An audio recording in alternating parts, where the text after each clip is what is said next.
Hey everybody, welcome back to the season finale of 20-somethings TV. This has been a great season. It's been also another online season as of now, but I can definitely tell you it's been a lot smoother probably than the last two seasons we've had thanks to the COVID-19 pandemic. And hey, at the very least, we have vaccinations. I'm getting vaccinated tomorrow. Woohoo, I got vaccinated today. Woohoo! First or second? First.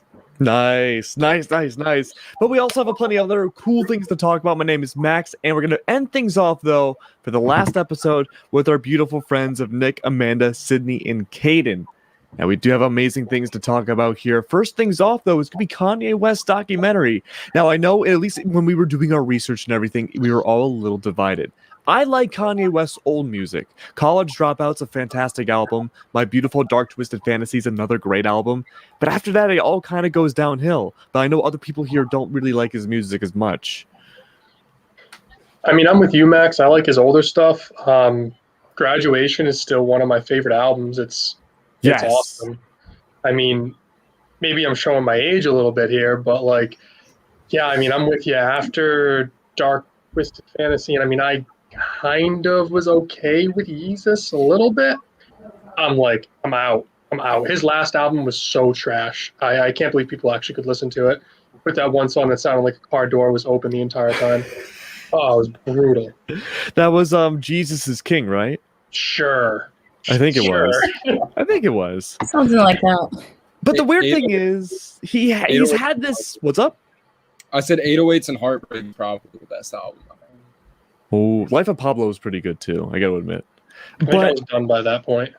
Yeah, Kid Sees Ghost, pretty good too, but his latest stuff not so much. But the weird thing though about Kanye West, amongst other things, is that he's had a posse of filmmakers around with him all throughout pretty much his entire career, and he has a documentary going on about it. Now, Amanda, what's going on with that? Most people don't really do that. Yeah, so this has all come out recently. Apparently, Netflix just acquired the rights for this documentary, reportedly for $30 million, but people that are close to him say that that's not an accurate price. But yeah, the footage apparently spans 2 decades of his life, including like home footage, stuff that has never been seen before, covering his career in music and fashion. Like we all know about like his clothing line, Yeezys, all that stuff. It's going to cover his failed 2020 presidential bid and the death of his mother, Donda West. That's what Variety was reporting. And yeah, I guess it's just, I don't know. It's kind of, people are kind of surprised that like he's going to have all this footage because like, where's this documentary crew been? Like, I don't know. It seems like it crazy for him to have planned it out so far in advance, like 2 decades ahead. Like, the first thing that I compared it to was the Billie Eilish documentary that just came out recently, because she started filming that in probably, well, there's footage in it from 2018, I think is the earliest there is footage, but like still she took a couple of years to like plan out and in advance. People are like, when was this going on? Like she filmed at a concert that I went to, and I didn't even know that she was filming there. So people are just kind of surprised that it's going to be such an extensive documentary. And yeah, he's working with people, I don't know if I'm going to say this right, Cody and Shike, who have worked with Kanye before on one of his music videos, and they've made music videos for Lupe Fiasco, Erykah Badu, and sports documentaries about Benjamin Wilson and Stephen Marbury. So it seems like they have a little bit of experience following around celebrities. I don't know. They've seemed to be more sports oriented before, so it's interesting to see where they'll take this. But yeah, I'm curious. I was just curious, like, how this documentary is going to portray him, because like a lot of celebrities are coming out with documentaries, right? And some people take the more like honest route, like the Demi Lovato one comes to mind. Like she was honest about doing heroin and not being completely sober, using in moderation still with alcohol and weed. Like she's very, very honest in that documentary. And she made one that came out in 2018 or 17, I believe, where she was kind of like, I'm okay, like da-da-da. And then very shortly after that came out, she overdosed again. So I'm curious to see if Kanye's going to kind of go the route where it's like he's making himself, I don't know, kind of be portrayed like he's okay, or that he's doing great, or that he's this awesome person, or if it's going to be more like honest about him, because we know that he's an erratic person who's got a lot going on, who has done a lot of problematic things. So it's going to be the first. He's not going to be honest. it's going to put him in this great, That's what super I awesome light. Like, there's no way. There's no way he's honest about it.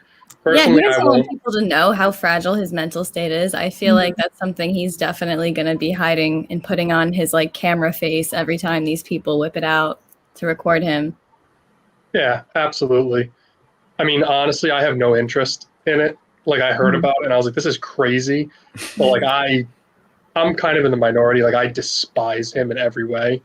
Maybe that's why I can't listen to his music, but I have no interest.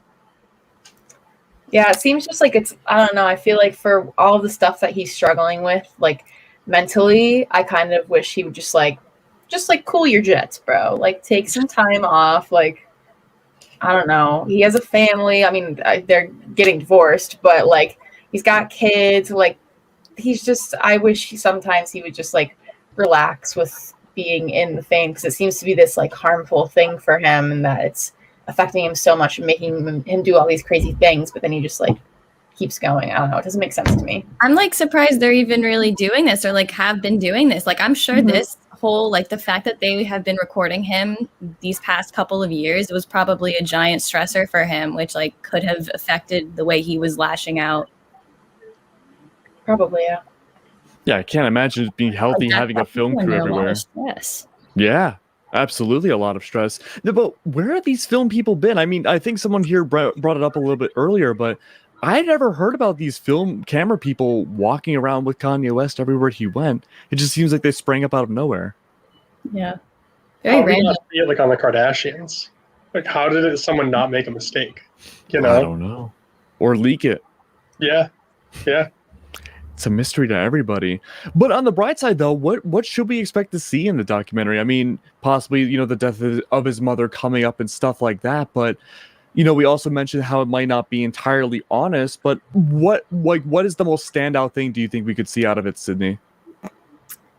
I guess if he's not going to be completely honest on the document, I'm just curious to see how it seems to be capturing a lot of significant events that occurred in his life. So I'm just curious to see if they are going to maybe show his reactions to these, like if they were at the current time they were going on. Like, I don't know if I want to actually watch the documentary, but I am very intrigued at like how his character is going to be represented.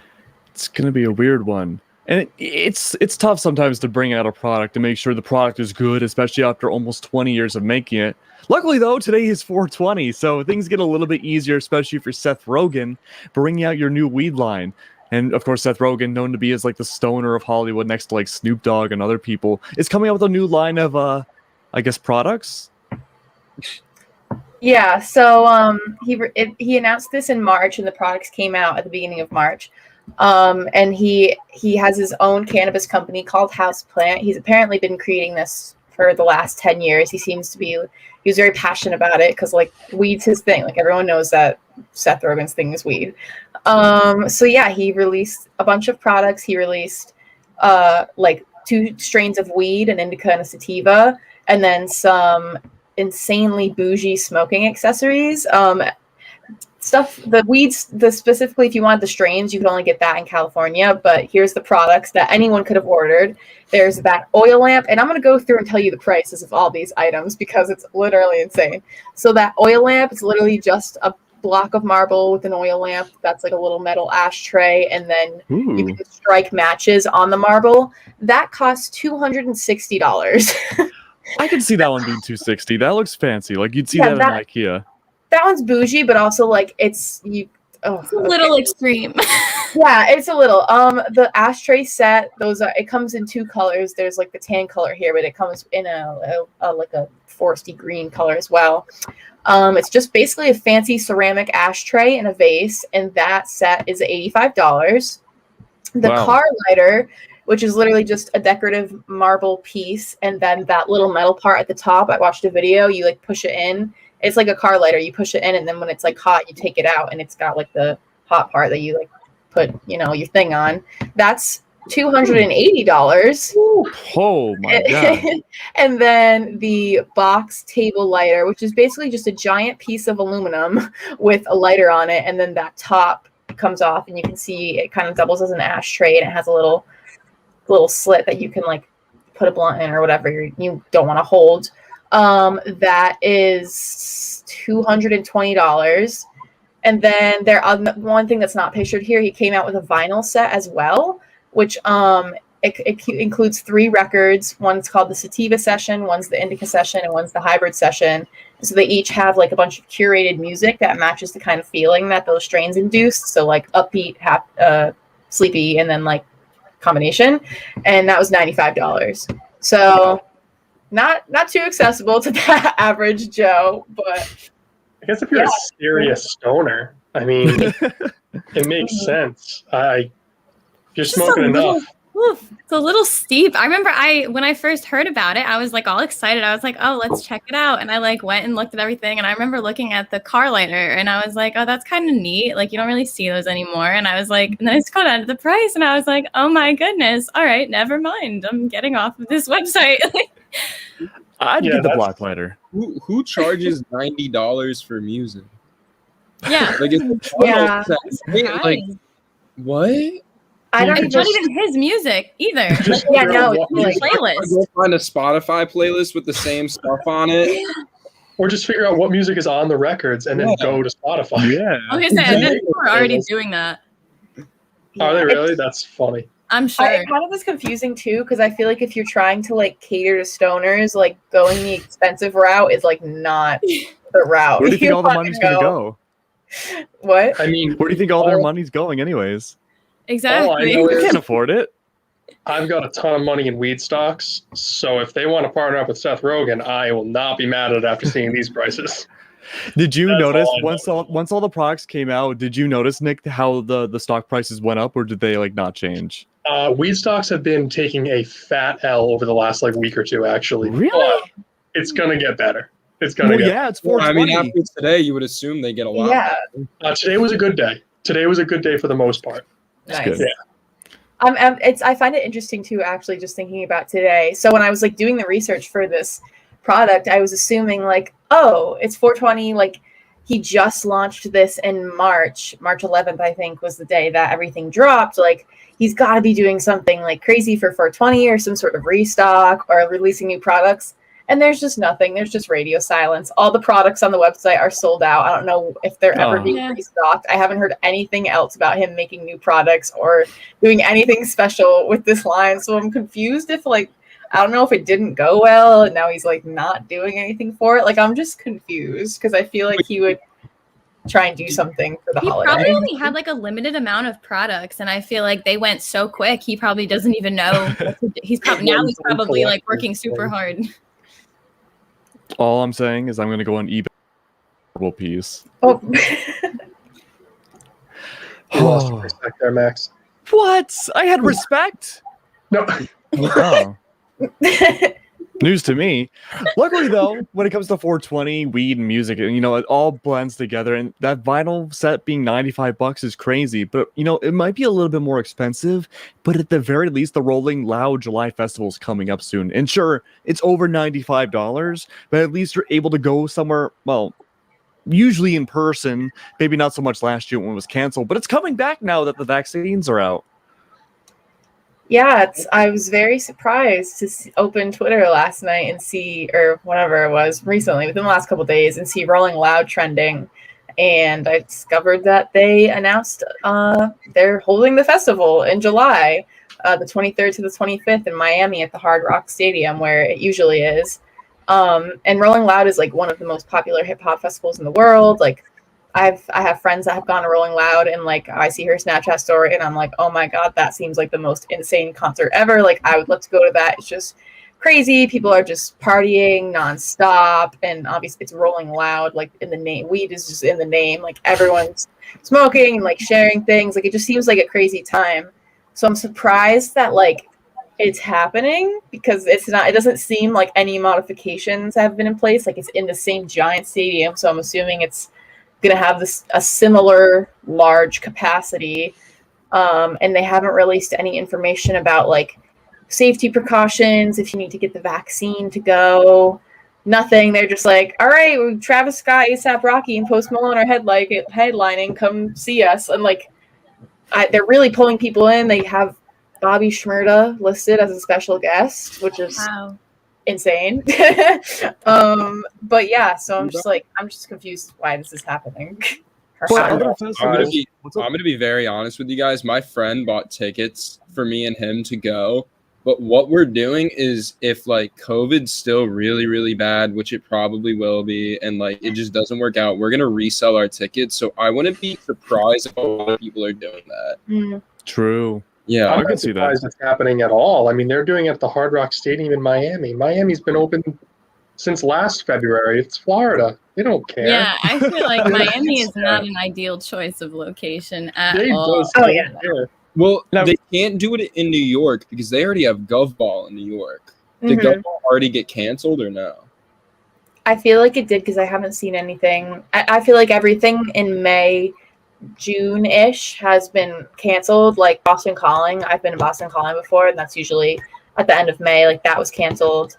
So that's why I'm surprised that this is happening, because like every other big festival that's, I don't know, in the summer or the spring, like Coachella has been canceled. Like most things have still been canceled this year because festivals are just so big. Like some concerts are still happening, some small concerts, some drive-in concerts, but like I feel like festivals were kind of like last on the list of like what to bring back, and now all of a sudden Rolling Clouds is like, all right, let's do it. Who cares? And I'm just like, Definitely. Oh wait, yeah. Continue. no, it's okay. I'm just like, I don't know. I want live music to come back, but like the fact that It's a little concerning. Like they don't have any. I don't like that they don't have any safety like guidelines in the festival description. I know that I have a couple festival tickets from last summer that I got that are rolling now over into this coming September.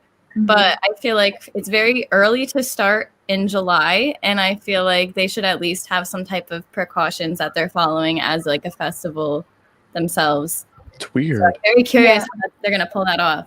like the website had no safety information. It just was like, buy tickets now. Here's the lineup. And I was like, huh? Because I don't know. Every other event that's happening is usually like, here's all the protocols that we're following so we don't get shut down. Like, here's what we're doing. And like, I don't know. I even had a concert from last year. Well, I was supposed to go to 2 concerts last year. I was seeing Halsey, and then I'm seeing Harry Styles. And my Halsey concert got pushed from last July to this July. And then she ended up having to just cancel the tour because things just like weren't safe enough to do her tour over the summer. So I'm like, okay, so my Halsey concert has to get canceled, but Rolling Loud can still happen, like which is so much bigger than the concert. Yeah, like one concert would be a lot less of a capacity. That's crazy. Yeah, I'm confused. Florida, go to Florida. A lot of confusion. A lot of confusion, Nick. I mean, Florida. What a way to end things, right? I mean, that state's never going to change. It never will. But it's been a fantastic time being with everyone here for this season of 20-somethings TV. We've had a great time. We've changed people around a lot on the show. And that's all we really have. I know a lot of us here, or at least, well, it should have been me, but not so much just yet, should be graduating this semester. And so we're finally done. But maybe we'll be back for future seasons, which I think would be really cool. But anyone here have closing statements for the season? Thanks Later, for watching. It's been real. Had a lot of fun. It's been real.